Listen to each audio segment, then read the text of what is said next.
بسم الله الرحمن الرحيم والحمد لله رب العالمين والصلاة والسلام على رسول الله وعلى آله وصحبه أجمعين وبعد. قال الإمام أبو عبد الله محمد بن إسماعيل بن إبراهيم بن المغيرة بن من؟ بردزب البخاري الجعفي البخاري رحمه الله في أدب المفرد. حدثنا الحميدي. What's the bab? باب نفس الشيء، باب صلة الرحم. حدثنا الحميدي. ما اسم الحميدي؟ What's his name?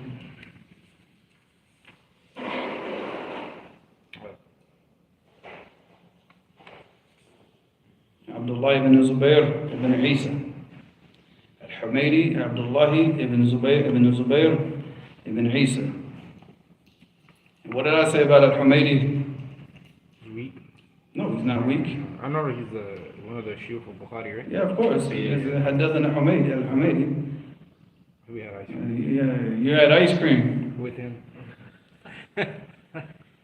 The very first hadith that Bukhari narrated in Sahih Bukhari, he narrated from who? Me? Good guess. Al-Humaydi, yes. Very first hadith. So he's Abdullah ibn Zubayr ibn Isa. قال حدثنا سفيان من؟ Ibn Uyayna. Ibn Uyayna, yeah. Alright. Sufyan ibn Uyayna and Abi Sa'd.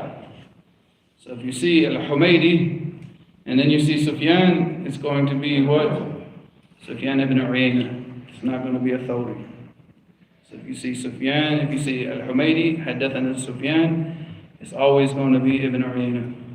And Abi Sa'd and Muhammad ibn Abi Musa, and he's majhul.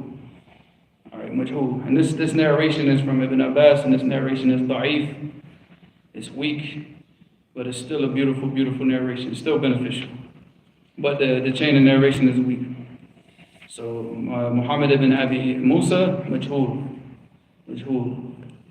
عن ابن عباس رضي الله عنهما قال وآتي ذا القربى حقه والمسكين وابن السبيل. So here Allah subhanahu wa ta'ala said, Ibn Abbas, he narrated what Allah subhanahu wa ta'ala, he said, Allah subhanahu wa ta'ala said, and give those that are close to وآتي ذا القربى. ذا القربى what?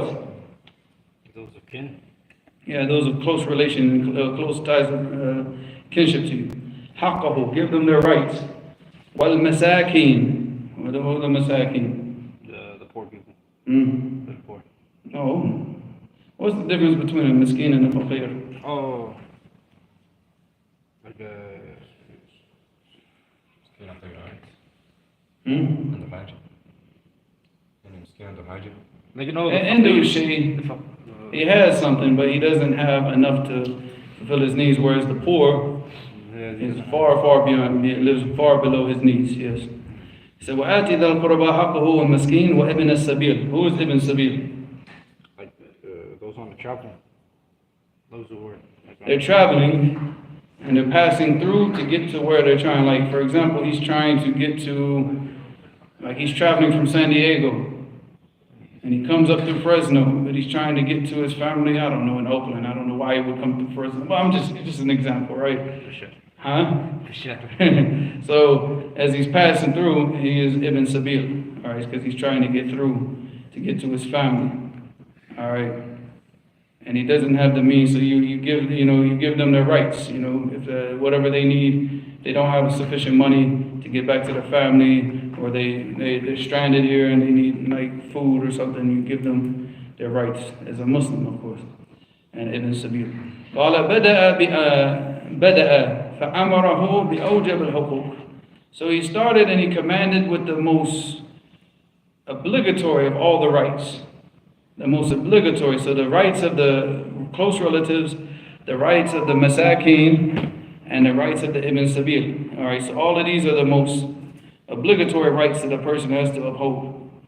Alright. Some good thing. I never had my ringer on. For some reason I had it on today. Alhamdulillah, didn't go off in the salah. Alright, so he said, بدأ فأمره بأوجب الحقوق ودله على أفضل الأعمال. And he pointed out to him the best. He showed him to the best of all actions. And the most virtuous of actions.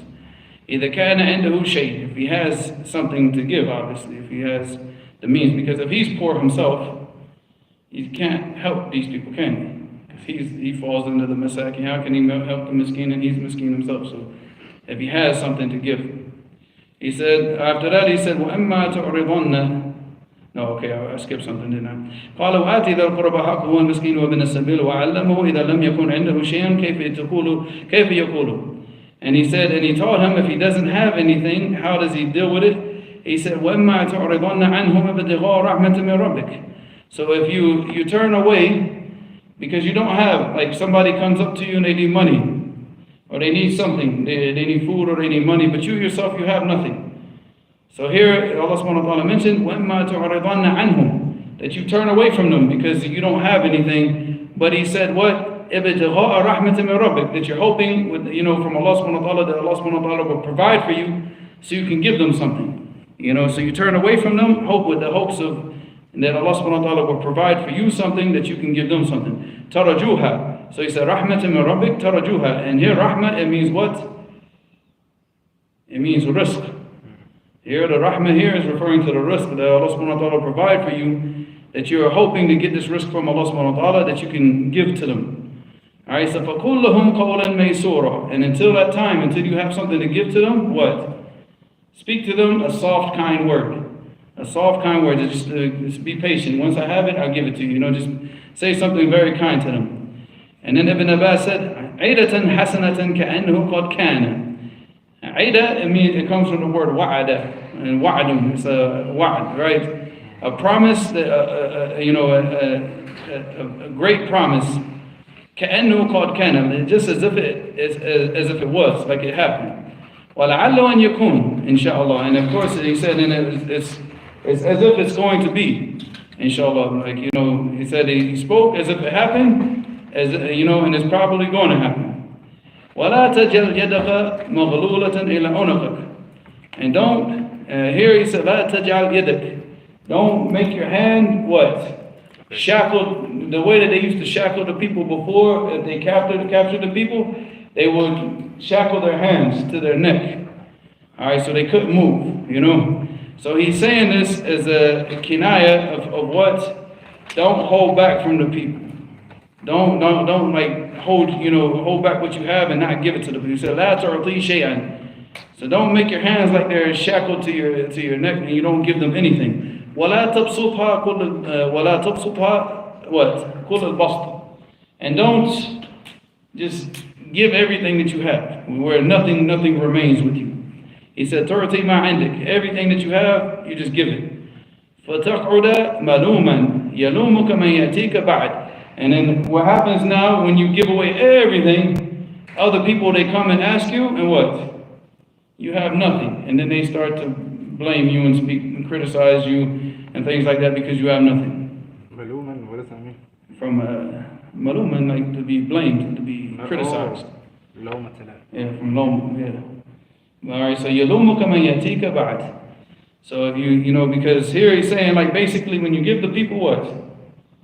And give them in the middle. Don't hold back from them everything and just be stingy with the people. And don't give them everything that you have, but give them here a little here, a little here, so that you don't end up giving everything that you have and then people come behind them and they need something and you're not able to give it to them and then we're gonna get to that. لا يجد عندك شيئا. So they don't, they come to you and they don't find anything. محصورا قد حسرك من قد أعطيته. The hasara here, the hasara is a nadama. Alright, because now you're going to be, how can you say, like, you're going to be like sort of like محصورا قد حسرك من قد أعطيته, because now you don't have anything to give the people, so now you feel regret because now other people come and you don't have anything. So now you feel regretful. So he's saying, like, basically whenever you give it always in the middle, So beautiful. But the shahid from these ayat are what? What did Bukhari bring this for? وَآتِ ذَا الْقُرْبَى حَقَّهُ. So even ذَا الْقُرْبَى, you give them, just give them everything that you have, but you give them a little based on their need. Based on their need. but you don't hold everything back and you don't give everything. Because other people come and they need something. You might give all the money to your family. Next thing you know, the person comes and he's stranded in Fresno, he can't make it back, and you have nothing to give him. And then he gets angry and says, oh, look at this, I went to Fresno and the brothers didn't even have money, they didn't give me no money, and, you see. And this is where you like malum, yalumuka man yatik. Fataqarda maluman, because now you're being criticized because the person is complaining about you not giving them anything. Mahsura bin nadama, and regret, because now you have to deal with the fact that you can't help him and the fact that he's criticizing you and speaking about you. SubhanAllah. What do you say about a father who, obviously keeping the ties of kinship is 100% mandatory, but let's just say there's a father and he just will not let his son or his daughter or anyone from his family speak to his sister. Like he won't let his son speak to his sister, which would be the son's aunt. He says, if you talk to my sister, I will cut connection with you. What to do in this situation? Ask the people in Yemen when you go there. I don't know, I want to go to sleep when I'm not jahil in this issue. The first obedience is to your father. So, what do you want? But, it depends on what's the reason. What's the reason that You just don't. Like, they gotta No, there's got to be a reason. Nobody just does that for no reason. Maybe you just don't know the reason, but there's a reason. So, it's because of them having issues, then obey your father. Because if you know that you're going to talk to his sister, then it's going to cause problems between you and your father. You see where this is going, right? So, but still, ask the people. Ask Sheikh Abu Bilal, inshallah. That's if I have an opportunity to speak to him, if he doesn't have students surrounding him. He will, but you can ask, inshallah. Alright, so Bab Fadl Silat Rahim. Alright, the virtue of maintaining ties of kinship. Oh, sorry.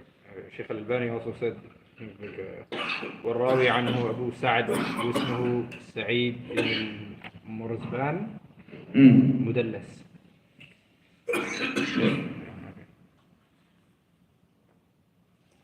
Yeah, I didn't write that down. You want to? No, hold on, no. I didn't write it down because it's in the tahqiq. I underlined it.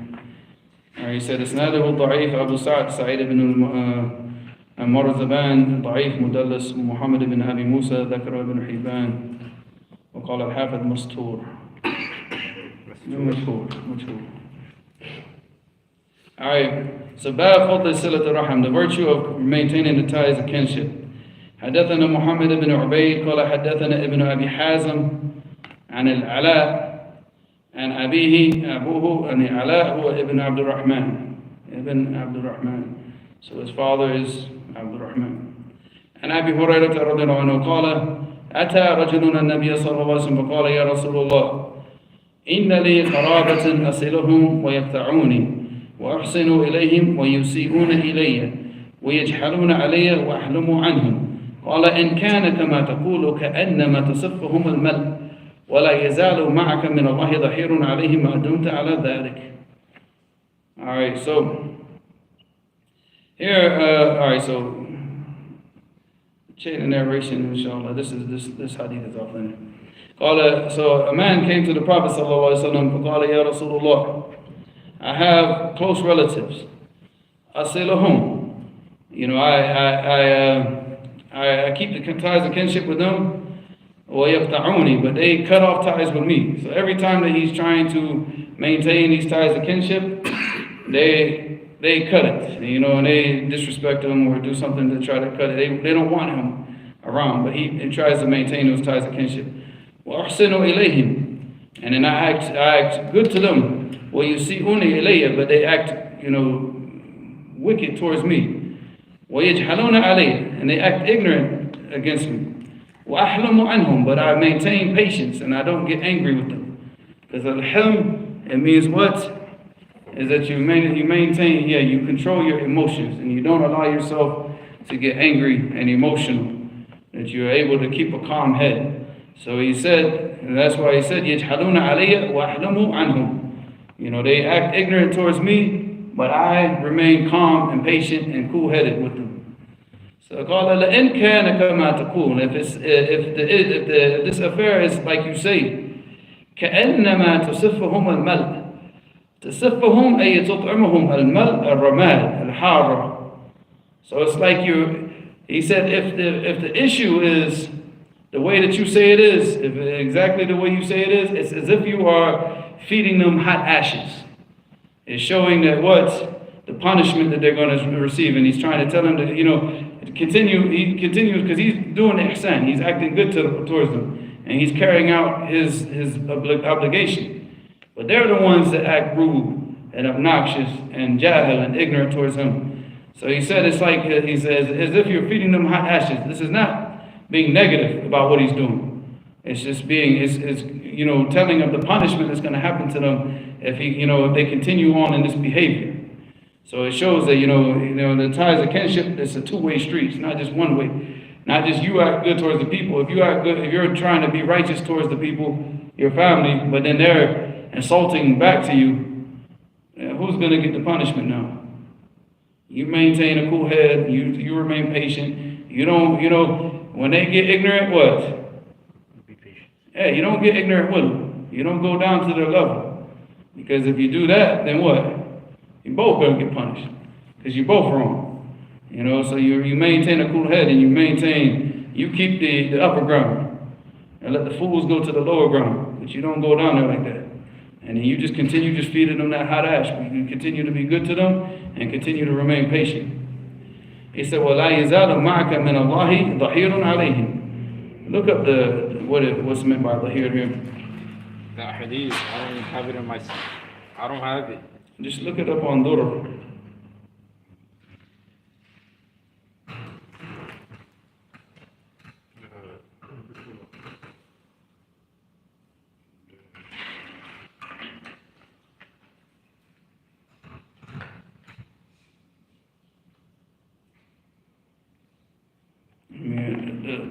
The dhahir is al-nasir alayhim. Allah subhanahu wa ta'ala is going to continue to keep giving you, and then they're going into punishment.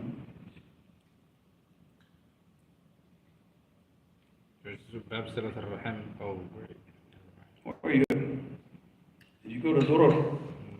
I told you to go to Durr because Durr, they bring the explanation from the people like Hafid and Hijra and all that stuff. I got a question. I got some candy, but I got a question. Oh, continue. Don't get distracted. So when He asked you, search. So when you make it salat, right? And they say, oh, you're not the only one. The Malaikas make salat with you, right? And they say like they're 90 or 50, whatever feet tall, right? Let's say you in your house. Like, is it just like they just through your house? Like, how does that work? Who said they're 90 and 50 feet tall? I don't know. I thought it was something like there's they giants. Like Jabril, what you say Jabril was? Like Jabril was like He was 400 miles tall. yeah, so like 400 miles, not 90 feet. Oh, okay, yeah. That's When he came down, he completely took up the whole horizon from the whole horizon. He filled up the whole horizon with his wings when the Prophet ﷺ saw him in his true form. yeah, love. So yeah, that's like about 400, 500 miles. That's not 60 feet, man. Yeah, so it's like Adam alayhi salam was 60 feet. yeah, okay. Jibril So I said that's it. Okay, yeah, go ahead. he filled up the whole horizon. So when the angels line up in rank with you, as you make salat, like how it is just like everything is non-existent. Who said that they line up with us though? Huh? Who said they line up with us? Well, I'll read it. I'll listen to like a cookbook by What's the hadith? You know a hadith about that? I asked you. I remember I asked you. And I asked you like... I know about the sitting in the durus and I know this, but... I asked you and you said you would look for it, but... Yeah, I forgot. You didn't remind me. What? I can't find it. I'm on Durur, the thing. Did you find the hadith or no? No. I listened to a cookbook this morning, and that's what he was talking about. I was talking about this girl and everything. And that's one thing you said. You don't have to type in Durar. All you gotta do is just like right here. La yazalu. Just type that part of the hadith in.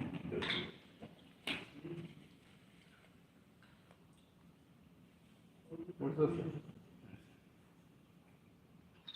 Oh, hey, Mujahid. YouTube is going crazy, bro. Again. I just see a whole bunch of I'm comments. gonna start looking at them right now. I was about to check on my phone and you guys I'm like, oh. I remember no, I asked you before Ramadan. I said, is it true that when we pray, like is there hadith that if we pray? It rains.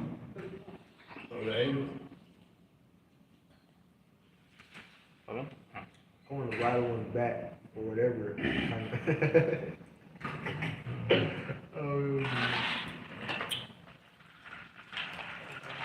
Yeah, I need Mu'in. I said Nasr.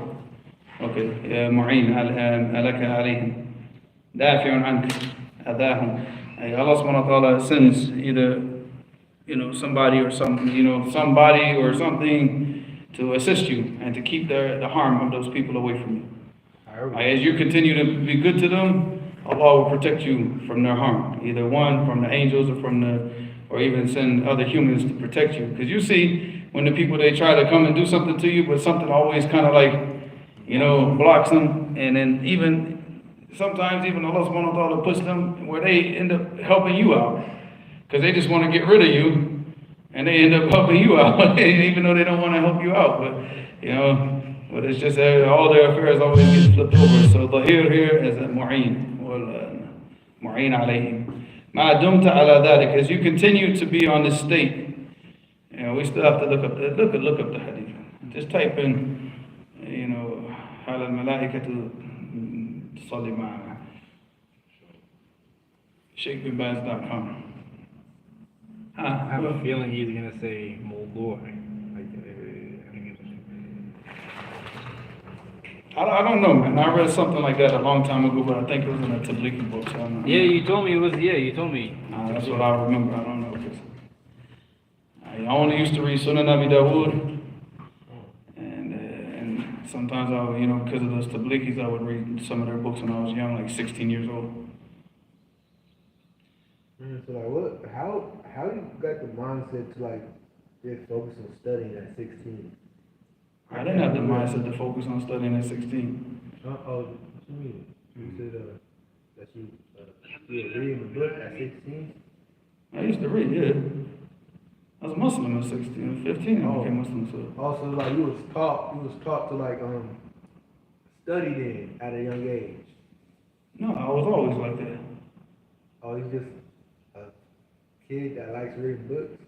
No, it's just whenever I wanted to know something, I don't like to rely on other people for information. So I used to just go search for the information myself. Because most people, they're liars or they get the information wrong. So, as kids, when people tell you things, how much can you believe as a kid? So when I was 11 and 12 years old, I think it was when I was 12, one of the kids in my neighborhood came up to me and told me, he said, my brother's like an encyclopedia. He said, everything that we ask him about, he knows everything. I said, you're probably a liar, your brother's probably dumber than a doornail. But I said, I'm going to be what you say your brother is. So I told my mother, I said, put the Encyclopedia Britannica in my room. So every time that I had something popped up in my head, I would pull out the book and start reading about everything. Until eventually Islam popped in my head, and I pulled out the encyclopedia and started reading about Islam. So, Nothing. What? I don't find nothing. No, it's non-existent. Well, come on, man. Yeah, I was on Bin Baz's website. I didn't say search Google and just see. I didn't say go to Sheikh Bin Baz's website. What are some? You said. I said search. I didn't mean go to his website directly. I go to Google. So what are some tips you could give a person whose dopamine is high off the charts or something like that?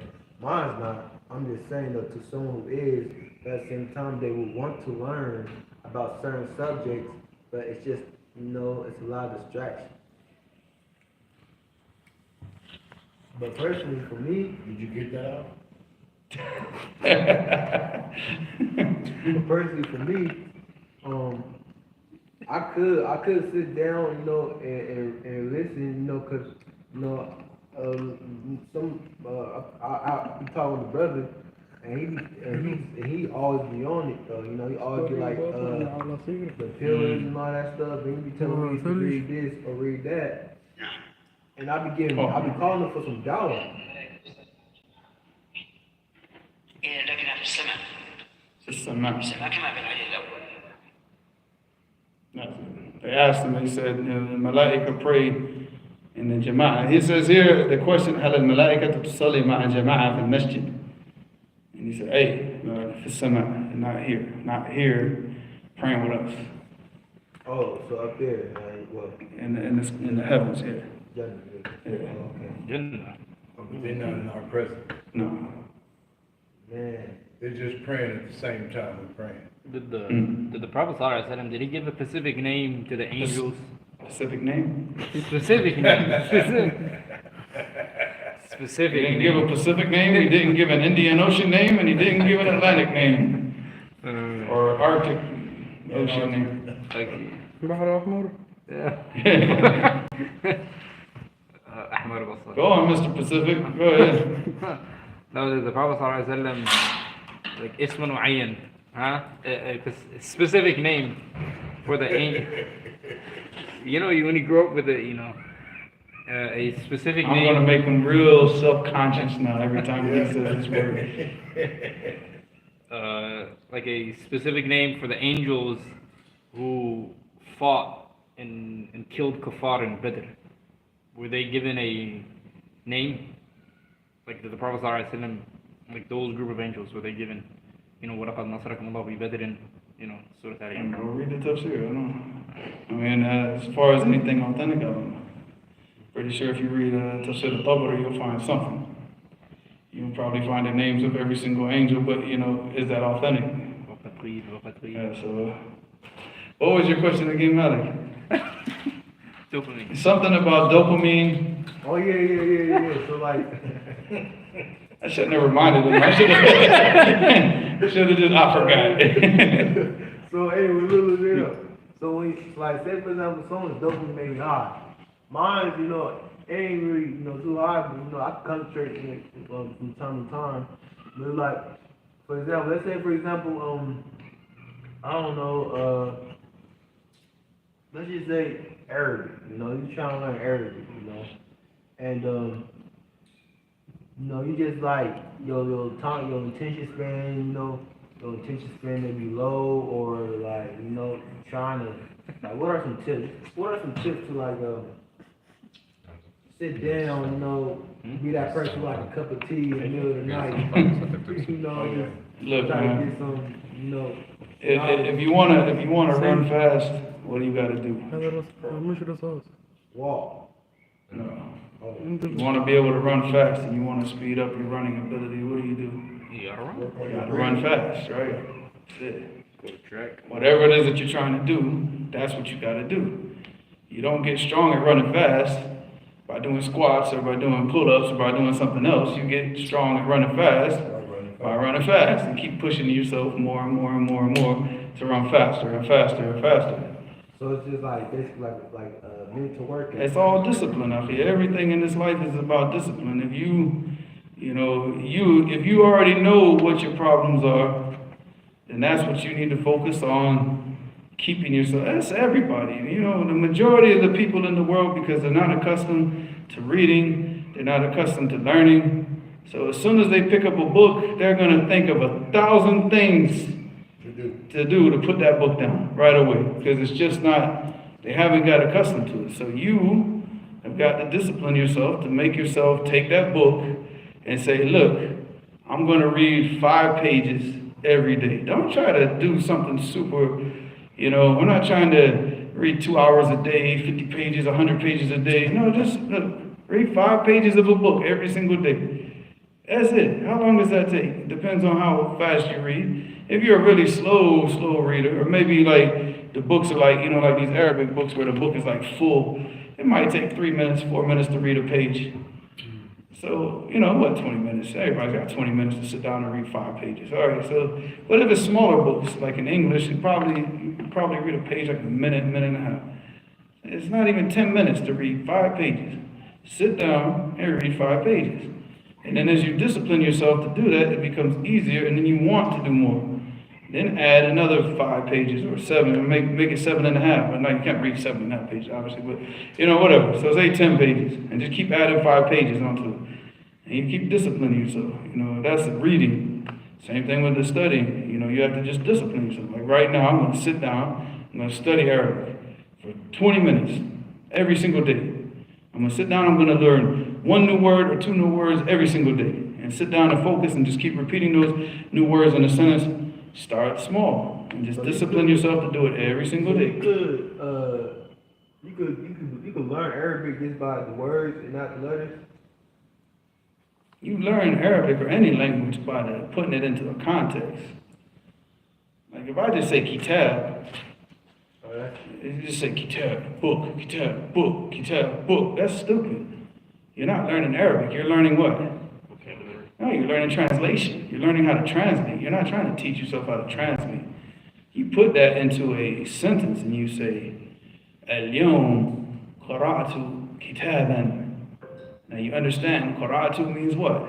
I read. Kitaban, a book. And then you keep repeating that sentence over and over. So now you memorize the sentence. You memorize the word in the context that you can use. Yeah, and I heard something like the more languages you know, your brain You don't need a bunch of languages. You need English. I'll press you. One language for the dunya, one language for the Yeah, akhirah. I'll press you know what's English for the dunya, I'm already Arabic for the akhirah. Arabic's like the second. You got all these stupid people. I've seen so many dumb people. I'm going to study Japanese. Yeah, I know. He never goes to Japan. What was the purpose of you studying Japanese? Just what? Because you saw some Japanese girl that you thought was beautiful and now all of a sudden you want to learn their language and eat sushi? Nah, akhi, come on, man. Wallahi, people are foolish, akhi. If you're going to go to another country, like if you're going to travel like to Indonesia, yeah, you learn the Indonesian language. But if you're going to sit in America or go to like an Arab country, then what's the benefit of studying that language? What's the benefit of studying Russian, studying Chinese? Say, come on, akhi, you don't need all these languages, but you do need Arabic. Arabic is an obligation to study. Like you have to learn Arabic. It's like, I know. What's the qaida in this deen? So I'm not good. ما لا يتم الواجب به إلا به فهو إيش؟ فهو واجب. ما لا يتم الواجب إلا به فهو واجب. So whatever an obligation is not completed without this thing, then that thing becomes what? It becomes an obligation. So you can't understand the Quran and the Sunnah. So how are you going to obey Allah and His Messenger? You can't understand what they say. So the obedience to Allah, وَأَطِيعُوا اللَّهَ وَأَطِيعُوا الرَّسُولَ. All right, that's an obedience to Allah and His Messenger is an obligation. Can you fulfill that obligation fully without learning the Arabic language? No. So that then the Arabic language becomes an obligation. Because that obligation cannot be fulfilled. I'm obligated to learn Arabic? Every Muslim is. Oh. Every Muslim. What's up? No, I told him, I said, أخي هذا كثير. Questions or? حقمت مش أمس قبل آخر مرة. So would that be like a major sin if I So don't? this one says- I'm just saying, Would that be like a sin or a major sin? If you put no effort into it, yes, it's a sin.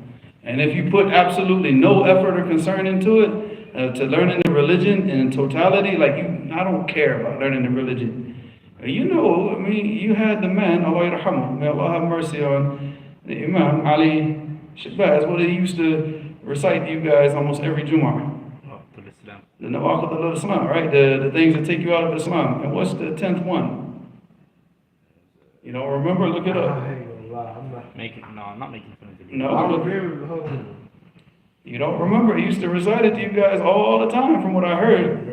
I only went to 2 of his khutbahs. But you heard it though. I heard him, yeah, okay. Look it up. Look up the Nawaqid al-Islam al-Ashra and look up what the 10th one is. There we go.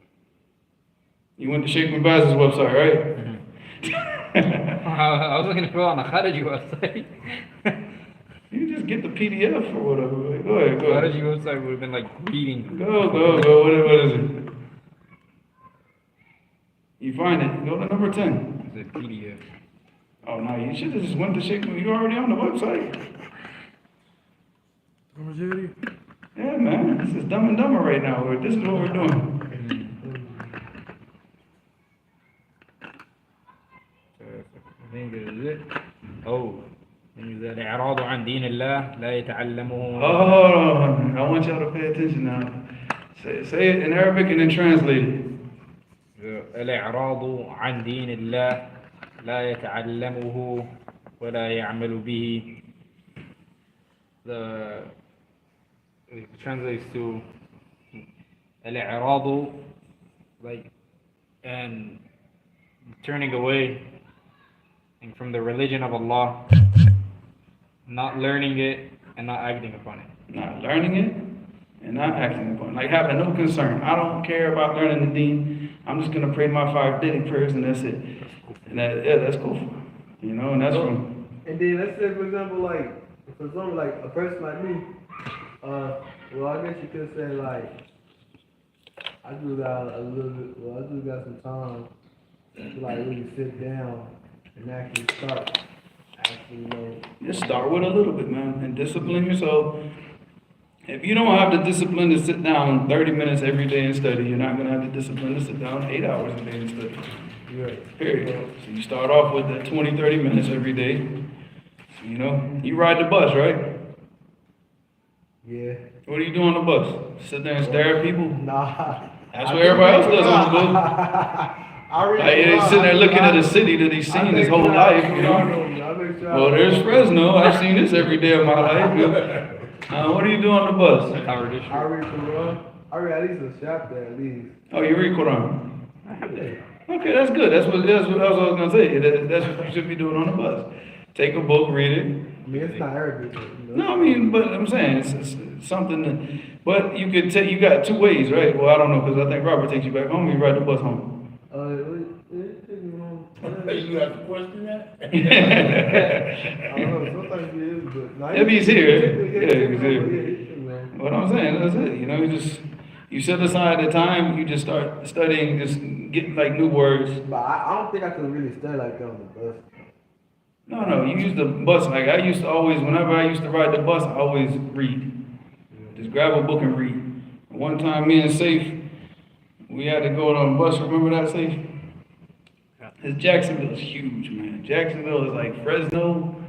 That's 4. One time. It's like, no, I mean, I'm like Jacksonville, like the Masafa between Jacksonville, like the whole metropolitan area is almost from here to like close to LA. You know, it's huge. So when we got on the bus one day to go to the west side, we went from Arlington to the west side. It took us 3 hours on the bus. No joke, 3 hours.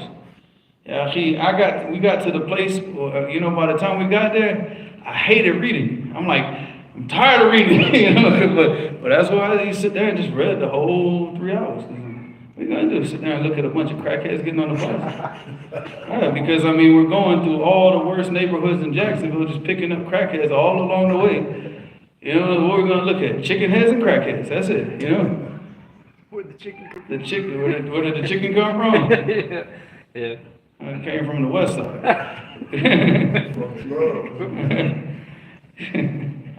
There's a viral video of a pigeon in New York. It just walked on the train and it left the train on the next stop. Like walked right back I home. believe it. I believe You it. seen the video? It's a very viral video. يقولون Chinese boy. Yeah, man. They said it's a spy, yeah. And the pigeons probably have more of a mind than most of the people in New Maybe York. they didn't want to fly. Like, it just didn't. They're like, dude, you could have flew it. Y'all got any more questions over here? Yes, I see a whole load of them. I think, Assalamu alaikum wa rahmatullahi wa Stop on barakatuh. hadith number 53. Wa alaikum salam wa rahmatullahi wa barakatuh. Abu Saifi. Abu Saifi. Abu Saifi. Make me feel like I'm from the Bay Area now. What time did you stop in? Yeah, 53. Barakallahu fikum. Or if you want to call up. Apologies, I'm still on lesson 14. But why, I think I meant to say, why did Bukhari pray 2 rak'at before writing a hadith in Bukhari not considered a bid'ah? He's doing it as Allah subhanahu wa ta'ala told you, brother. How do you do isti'ana by Allah subhanahu wa ta'ala? How did he tell you? Somebody was saying. Asta'inu bish. Sabr wa salah. So be patient. You seek assistance with Allah subhanahu wa ta'ala to patience and prayer. So he wanted to make sure he's seeking assistance from Allah subhanahu wa ta'ala. And he wants, and Allah subhanahu wa ta'ala commanded the people to do that. So that's his isti'ana, to make sure that he gets the book right. And that's how he, So if someone wants to go get married, like before he goes talks to the girl's father, like before he leaves the house, he can pray 2 rak'at then go? Yeah, and do istikhara. Pray 2 rak'ahs and do istikhara. Because, I'm asking for someone. mm, I said I'm asking for someone. check and see if Bukhari prayed those 2 rak'ahs. See if he prayed those 2 rak'ahs as istikhara or not, because he might have prayed them as istikhara for each hadith. It just goes to show you his dedication and his fear. Yeah, his taqwa, it's like just fear of like putting something in that book on accident that shouldn't be there, So that's alhamdulillah. Someone says, Assalamu alaikum Ustad. Wa alaikum salam wa rahmatullahi wa barakatuh. I have a question regarding group dua. People who would gather to make dua as a group for someone who passed away, even when the janazah prayer was done days ago. Is this bid'ah? See, if I die and you guys do group dua, ask Allah subhanahu wa ta'ala to strike you all with lightning. You hear that? Bid'ah. Don't invite me. Make dua for the people, man. You make dua, any dua done, and there's only one dua that's done in congregation. And what's that? Say it again. I'm sorry. One dua that's done in congregation. The qunut. The qunut, that's it. So if you're in a land and the kuffar are attacking the Muslims, then the imam, he gets up and in all the different salawat and he makes qunut. He makes dua against the kuffar, makes dua that Allah destroys them, when the ones that are attacking the Muslims. And he makes qunut, he makes dua, and the people in the salat, they can raise their hands or they can keep their hands like this, however they want to do it. That's the only dua that I know of that's made in jama'ah, as a congregation. But all this other dua, you don't need to ask me that question. All you need to do is go find evidence for it. If you can't find the evidence, then there's the answer to your question, because that's what you're supposed to do. Whenever you see this type of worship, you go out, you go and ask those people that's doing it for the evidence. They're the ones that got to provide the evidence. Nobody else has to provide an explanation for this. They have to, and they don't have evidence. Do you think, this is from me, do you think you could read this first before, I think I would like you to read this before I say it out loud. It's a long. Which, this whole thing? I'm just saying, I don't want to. So,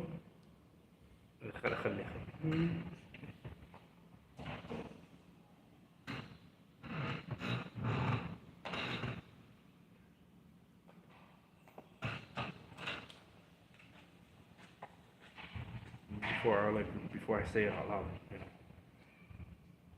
ما بيكون في فايدة تقوله بس هو قرار الآن. Want me to read it out loud or no? Mhm. Okay.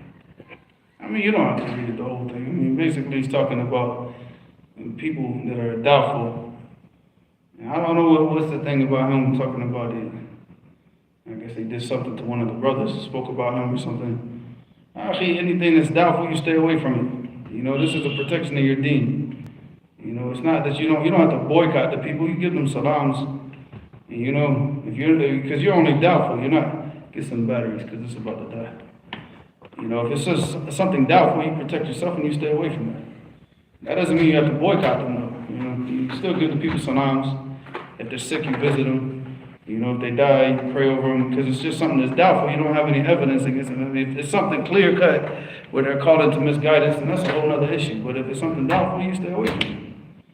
Because you have to answer for you. Actually, you're the one who's going to be responsible for you. They're not going to be responsible for you. When you follow their mistakes, that's on you. That's not on them.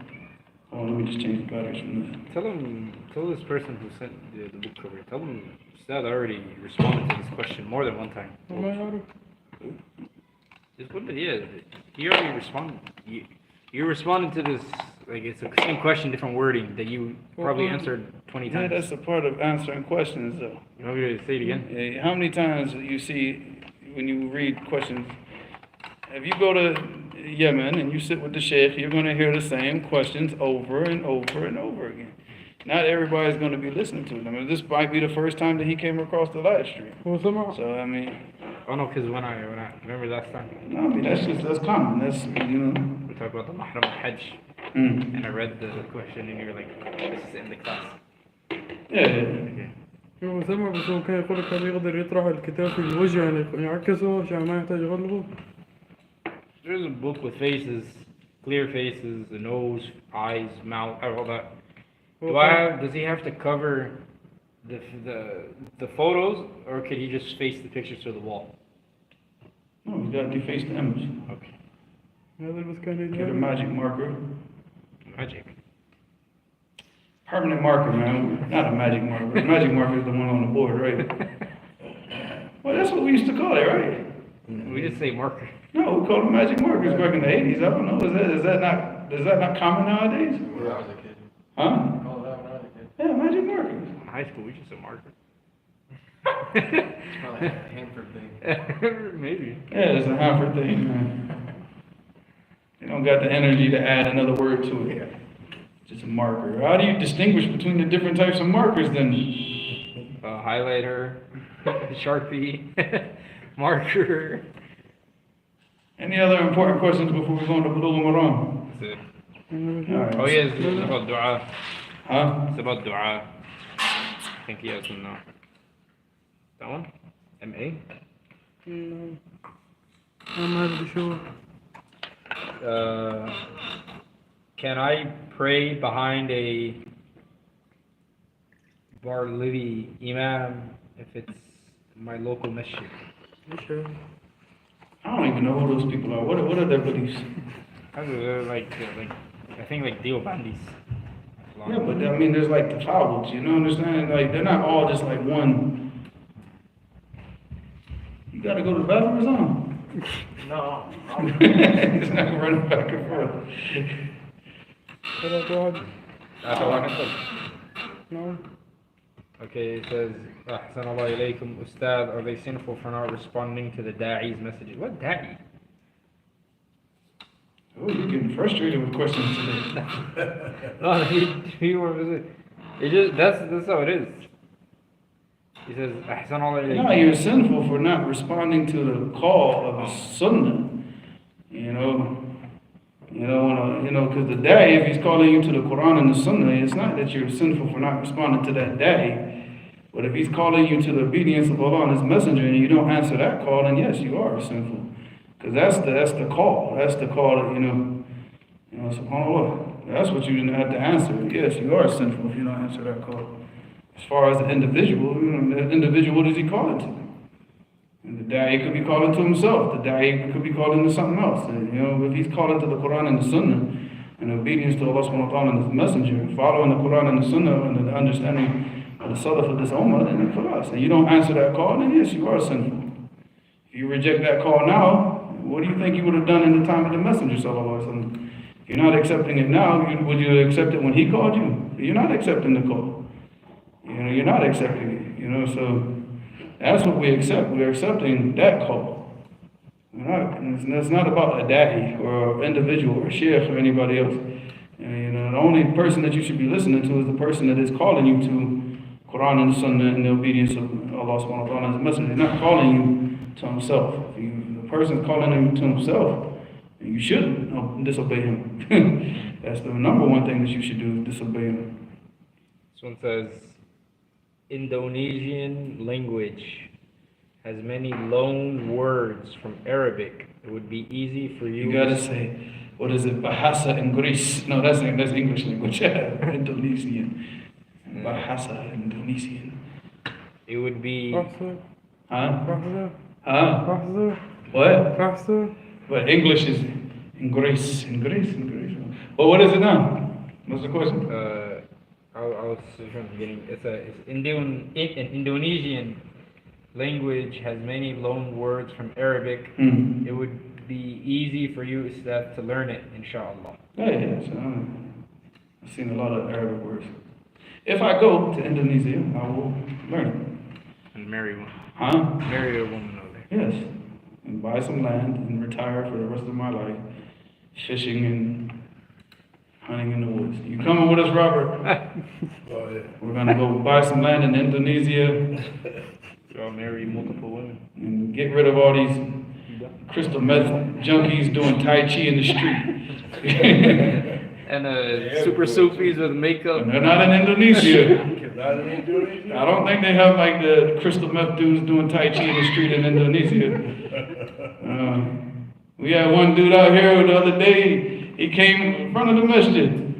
Ah! He went into sujood. Oh, he's like, well, Yeah, the guy was doing sujood. on the road. Yeah, out in the, yeah. It's crazy. You were here that day? Yeah. They came to, trying to get him water and everything along this time. Oh yeah, he already answered it. What was that? Yeah, the da'i in the previous question. Alright, man. Bismillahirrahmanirrahim. We have not taken anything up below Ramadan.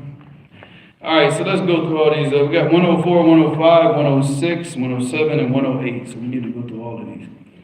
104, well, not 104, 1004. So, well, that's the numbering that I have. So 1004, which is safe. You have the same book.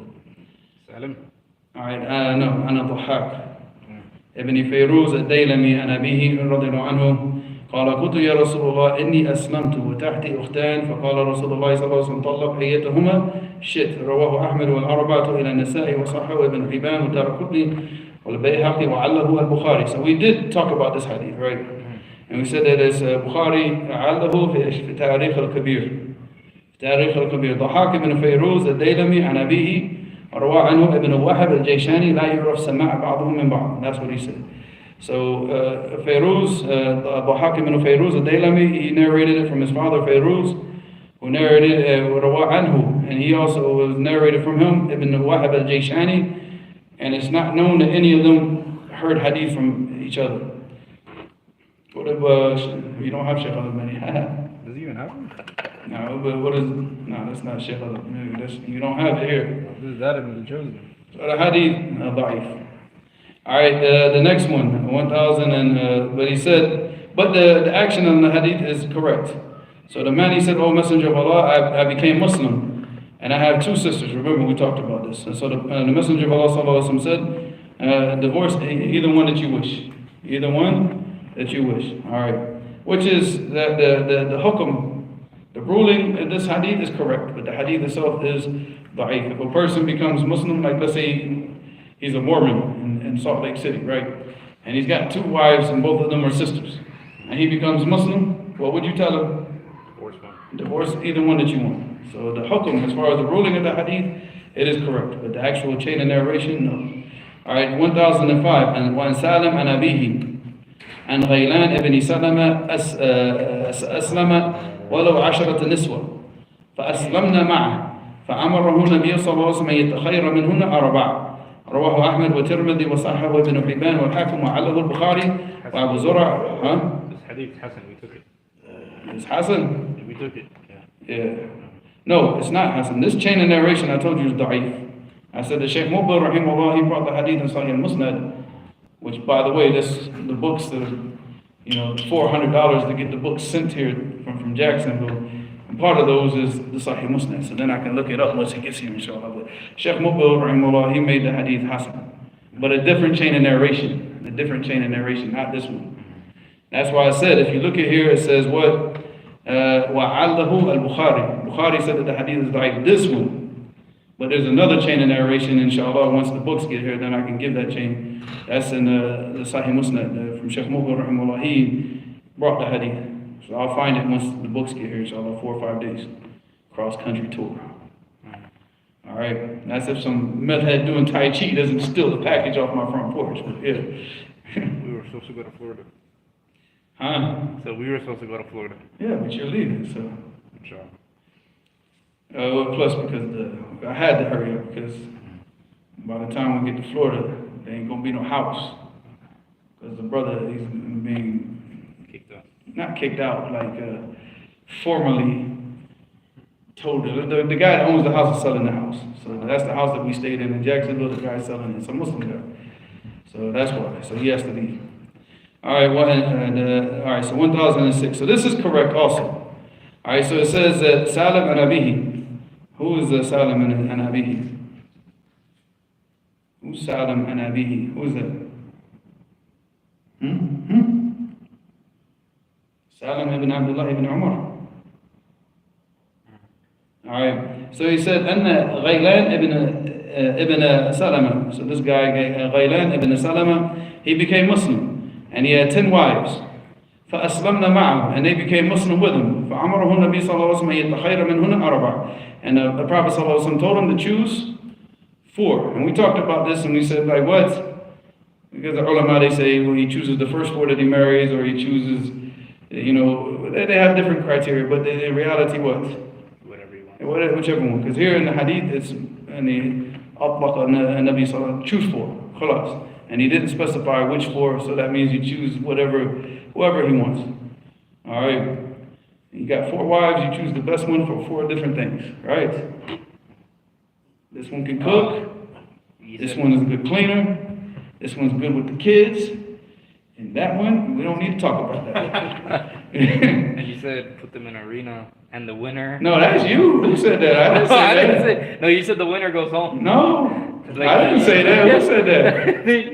Who said no? I think that was Mujahid said it. The winner go No, that was Mujahid 2.0. No, winner goes to her dad. No, that was Mujahid's idea, getting them all to fight. I said, I'm going to take the losers. Because I don't want no manly woman knocking dudes out and stuff like that. You come home and get in an argument with her every time you get in an argument with her, you put on UFC gloves. I mean, come on, man. Hey, what? Hit the clock. You know, we got 5 minutes to duke this out, you know, 5-minute rounds. Forget that. No. I'll take the losers. I'll take the women that got knocked out. Patch them up and take them home. All right. وعن ابن عباس رضي الله عنهما. So this is 1006. Alright, قال رد النبي صلى الله عليه وسلم ابنة زينب على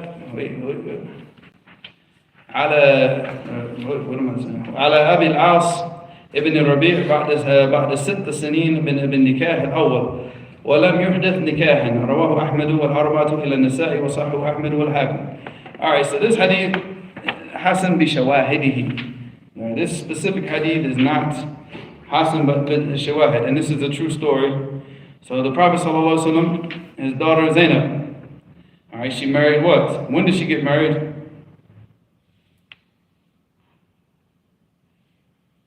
And it's going to show you the complication in the hadith, because it said Ba'da Sitta Sinin.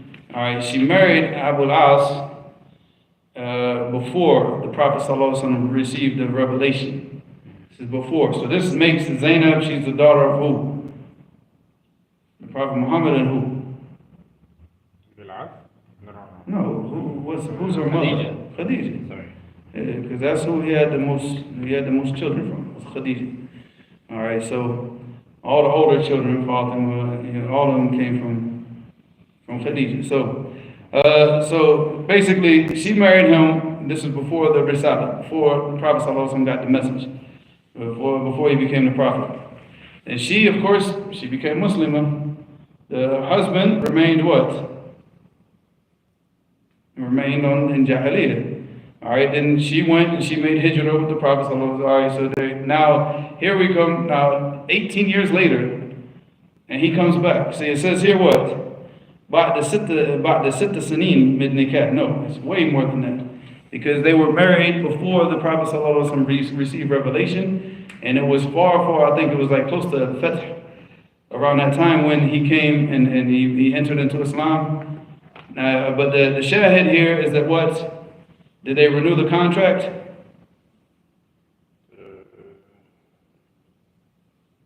It says here, so he said they did not renew the marriage. So he came, and here it says 6 years, but it's really 18 years after their marriage. Alright, more than 18 years. Alright, so and what they're saying, some of the people say that the 6 years, it means from the time that she made Hijra. From the time that she made Hijra to the time that till he came and he was a Muslim. And that's where they got the 6 years from. Allahu A'lam. All right, but it's actually more than 18 years from the time they got married. But all right, so she was separated from him for a long time. But he came and he became Muslim, and what? Their marriage continued. And the Prophet ﷺ did not say, oh no, you have to renew the marriage, you have to do this. So why is that?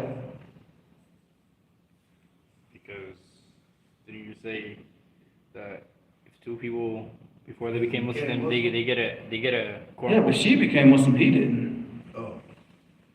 She's the daughter of the Prophet ﷺ. Her husband is not a Muslim, so he didn't become Muslim. Is it like on hold? Like on hold? Well, I mean, because she has the khiyar, right? She has the choice.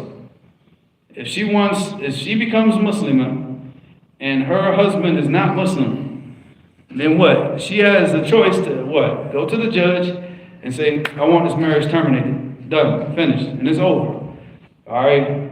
She does like, istibra, like she waits, her waiting period just to make sure that she's not pregnant or anything. And then she gets married and to a Muslim. It's over. But if she chooses to wait and see, okay, maybe he'll accept Islam. But they stay separated. They're not allowed to be together. They're not together. So here you have these two, they're married.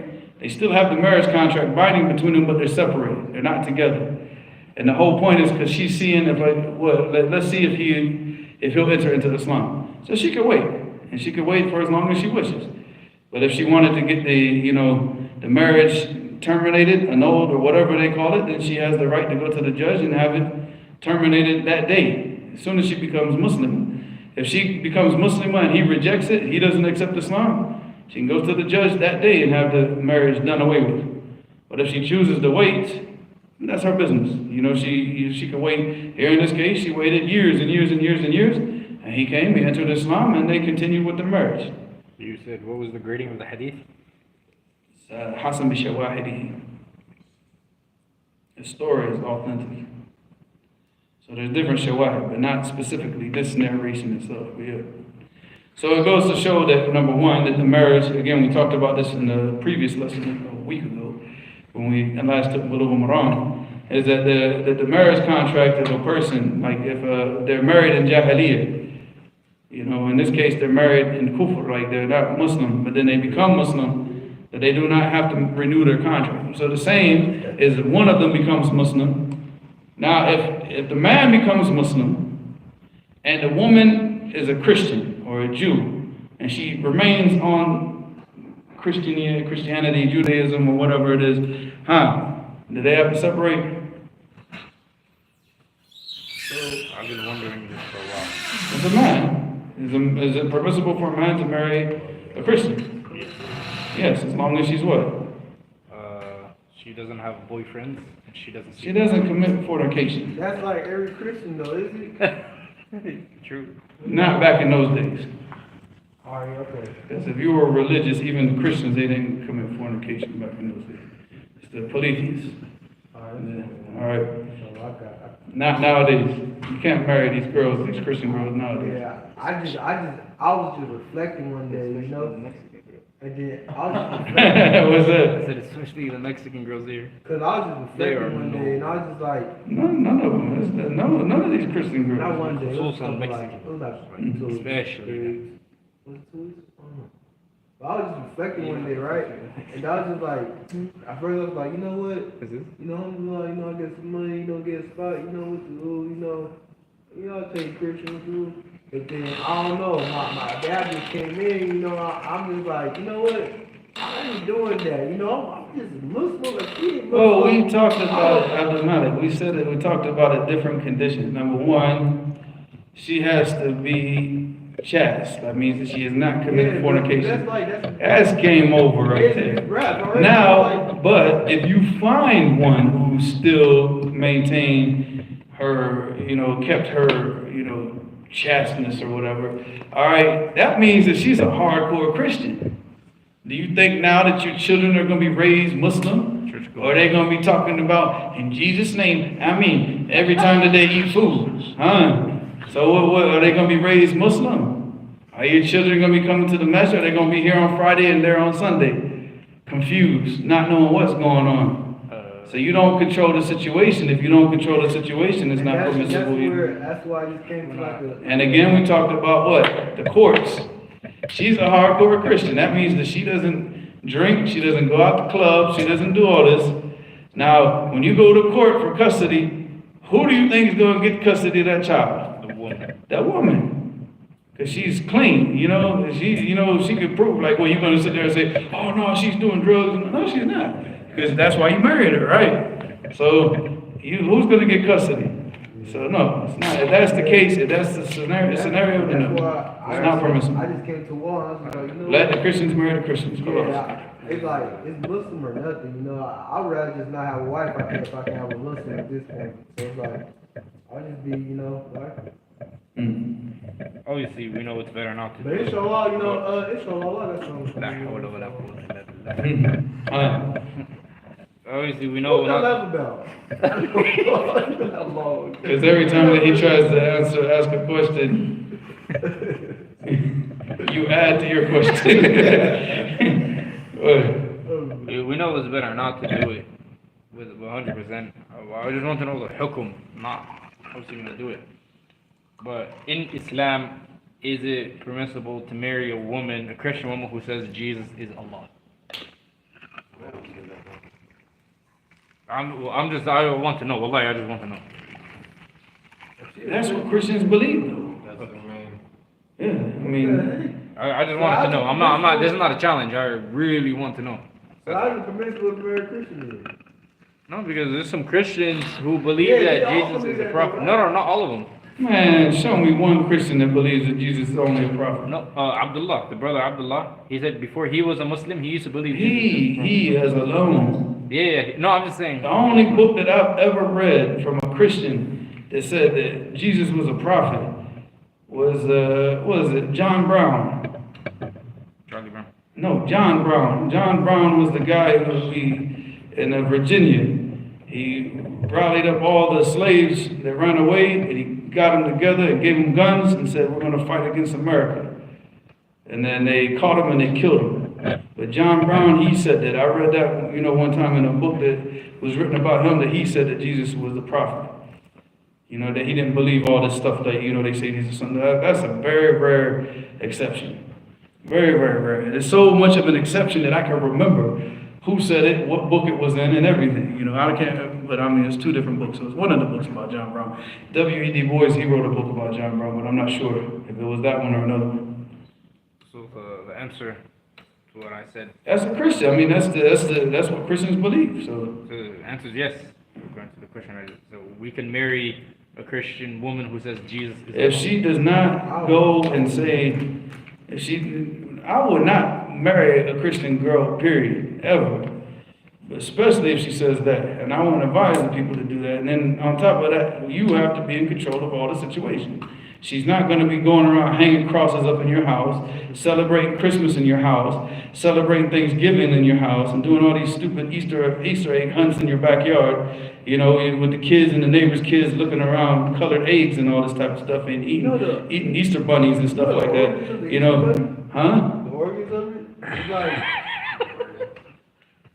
so basically it's like, it's where, I think those women, a men go hunt for women, on that day, and if they find them and get them, they could, fornicate with them. I know, the origins go back to, that act of, because it took a while for me when I grew up, and I was like, wait a second.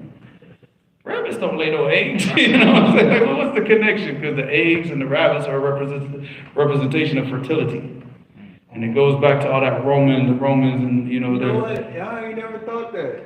Rabbits don't lay eggs. But rabbits do procreate at They a rapid procreate rate. rapidly too. They like, Oh, yeah, thanks for that. I'm glad that the people watching YouTube did not see that hand motion that Dr. Malik did right now. I didn't even see, and I'm right here. A smashing motion, My brother is really energetic though, and it just makes هو it. يحتاج يوقف يسوق الباص. All right. So So what's the hukum?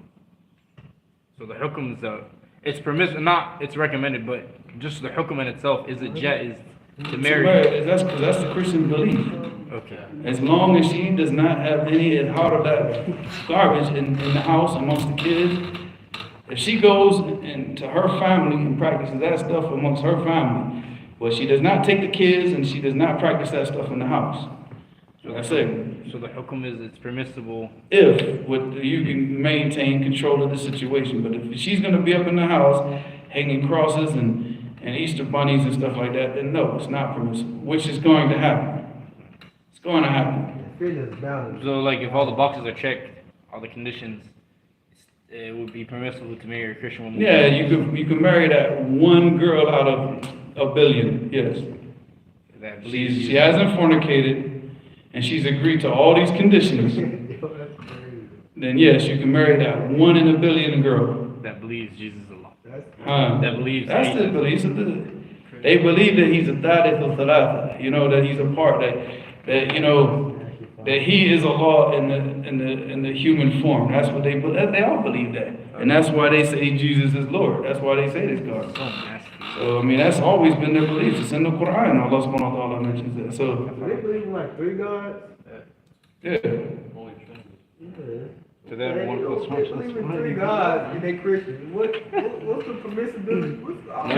Because they went through the Roman I Empire. haven't heard. Like I said, There's it's a already Huh. no deal for me. I don't this question on YouTube says, وفقكم الله تعالى. This is the last question, and first we're gonna finish these hadiths. Go ahead. Ustad, if a Muslim made hijrah, when they inform others, should he say that he made hijrah or just move, since this is an act of worship?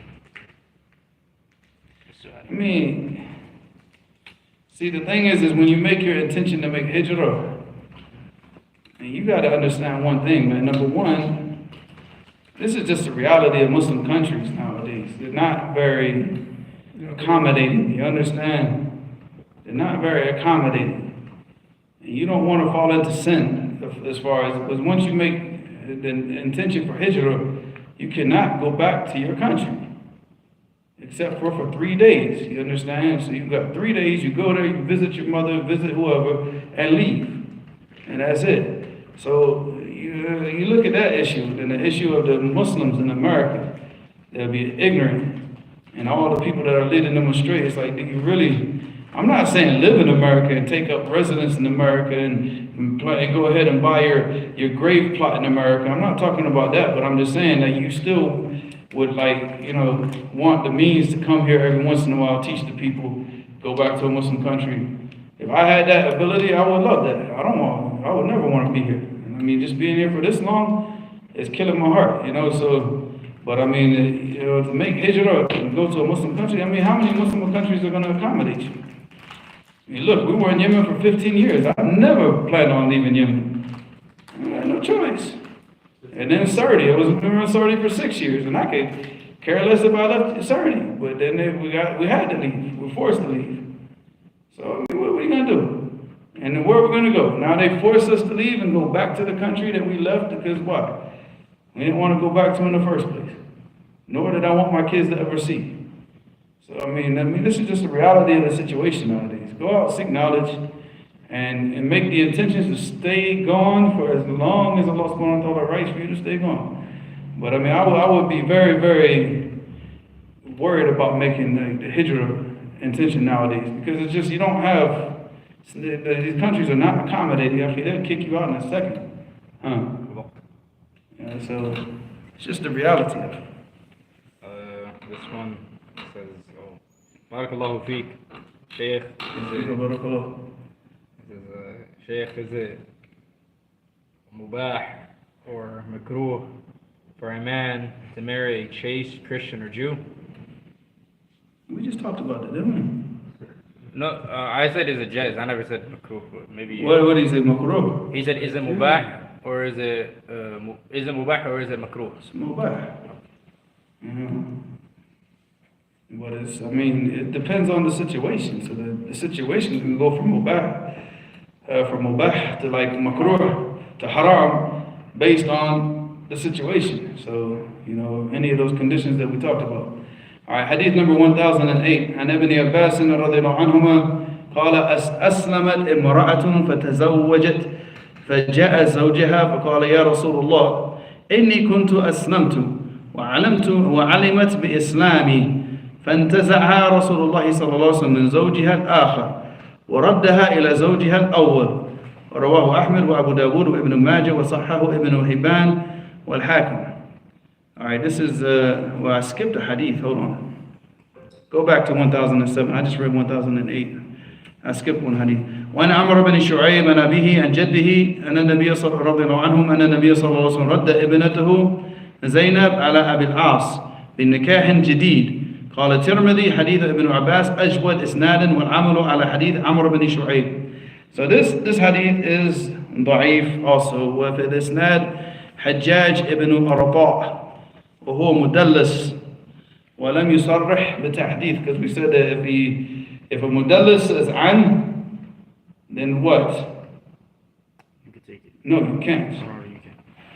Until you can find another narration that he said حدثنا or أخبرنا or أنبأنا, any of the forms where he does tasrih bitahdith. And in this case he's a mudallis, and his tadlis and is from the, because you have different maratib of the mudallisin.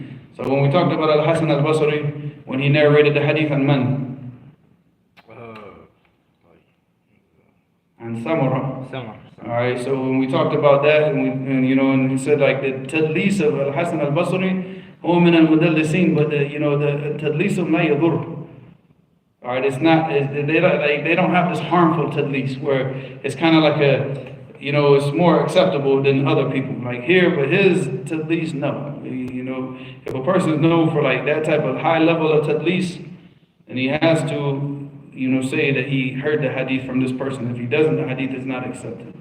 So here we have two hadiths, right? We have the hadith where the first one that we just took, وَلَمْ يُحْدَثْ what? Nikahan. That the Prophet ﷺ kept them on their original marriage and didn't make them sign a new contract. Here we have this hadith that says what?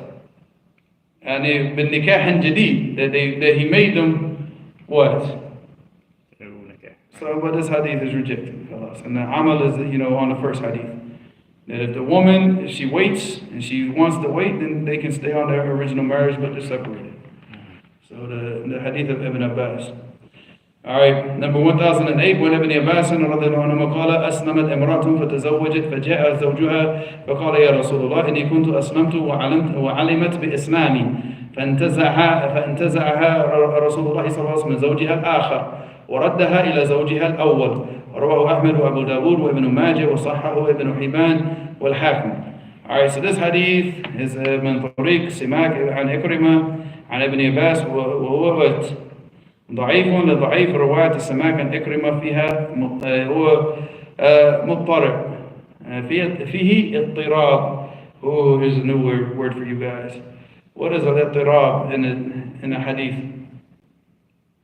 The ittirab is ittirab, it means adam al-sukun, or like adam al-thubut wal-istiqrar. So istiqrar, it means it's like thabit, it doesn't move. But ittirab, muttarab, it means what? It's unsteady, unshaky, it's like shaky and it's not steady. So when we're talking about this in the science of hadith, we're talking about there's two different types. There's the ittirab in the sanad, fi sanad, or ittirab al-matan. So this ittirab in the chain of narration, it means that one time he narrates it from this person, then another time he narrates it from this person. So he's not mustaqir, he's not thabit on one narration. So in this case, the hadith is what? Until we understand, like, well, okay, who did you narrate the hadith from? Because every time that you narrate it, you say that you heard it from a different person, and it's not, so that's one way. The other way is the ittirab in the matan. That means that that one time he'll narrate it, that the Prophet said it's okay, the other time he might narrate it and say that it wasn't okay, and he keeps, he doesn't stay on one thing. If you're in let's just say you're at for example, Sheikh Hajuri, if you're in his class, and he says, like, for example, هذا الحديث فيها ضعف يسير, If this is a da'af, can you accept the hadith as just yasir da'af? Yasir da'af? It depends. There's shawahid.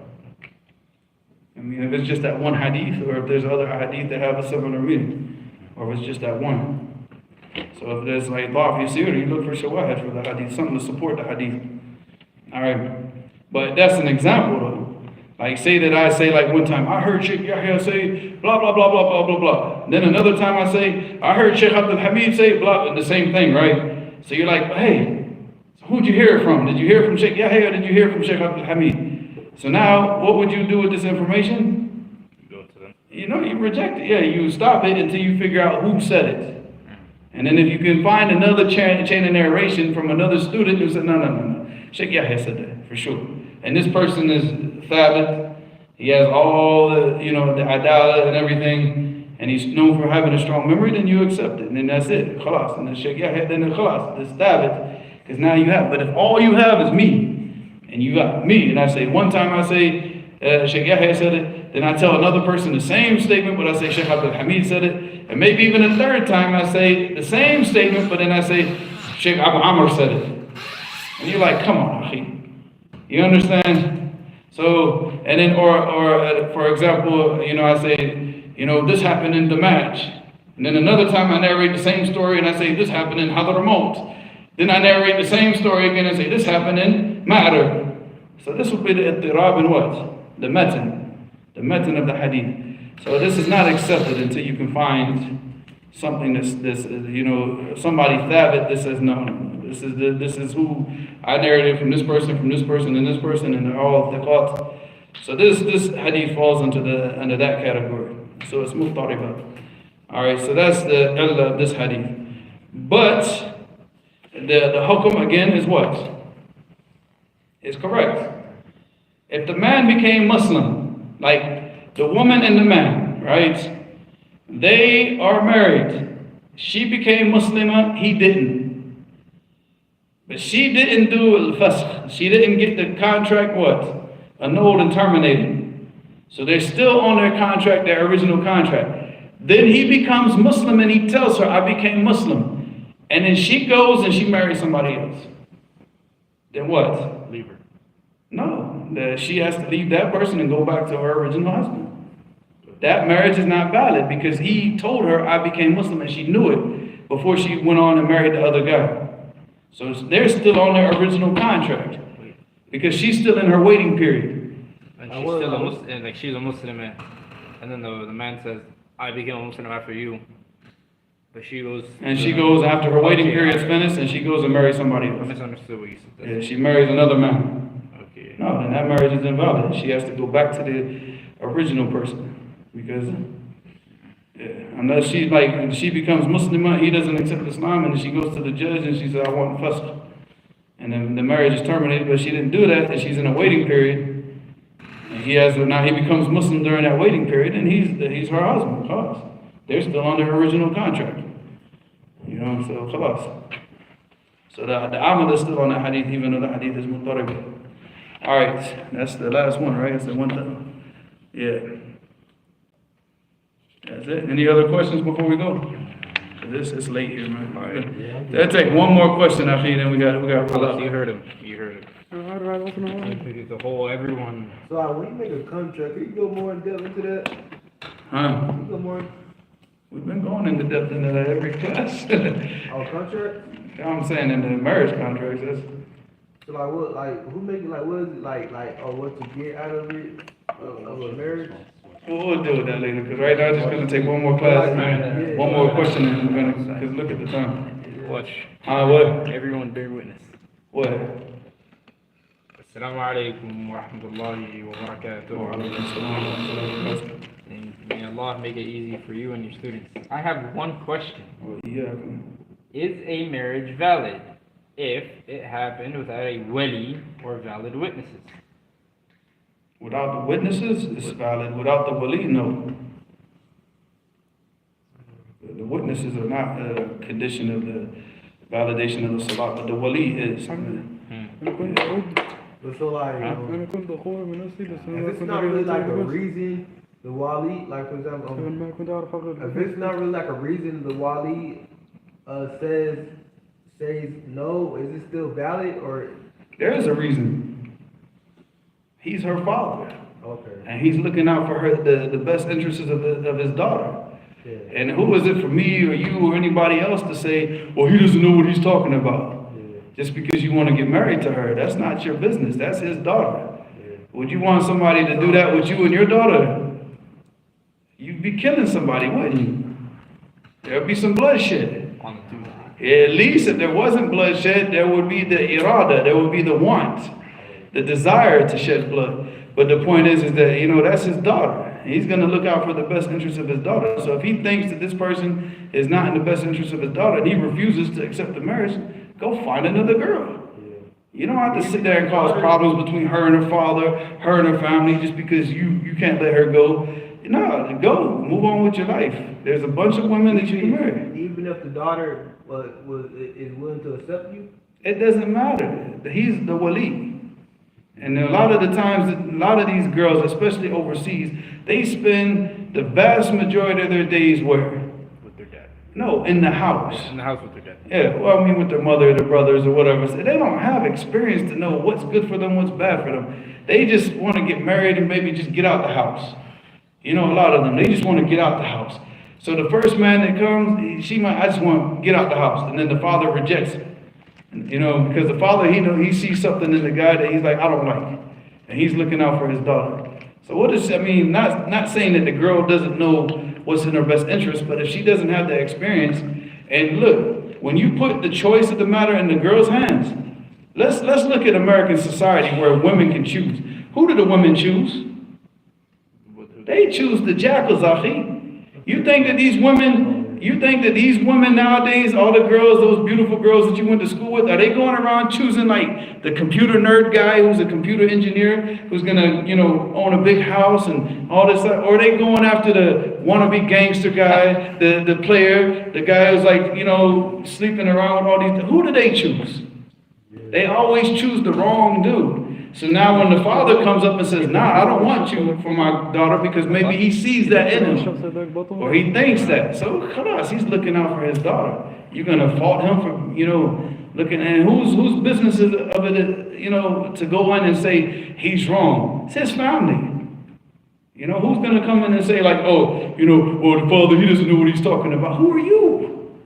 You just came into this girl's life. That man's been in that girl's life the whole time. Feeding her, clothing her, taking care of her, helping her with her school, taking her to whatever, gymnastics practices, whatever it is that girls do, or whatever. Hopefully she's not doing that. But if she wasn't a Muslim before, or the father maybe, who knows.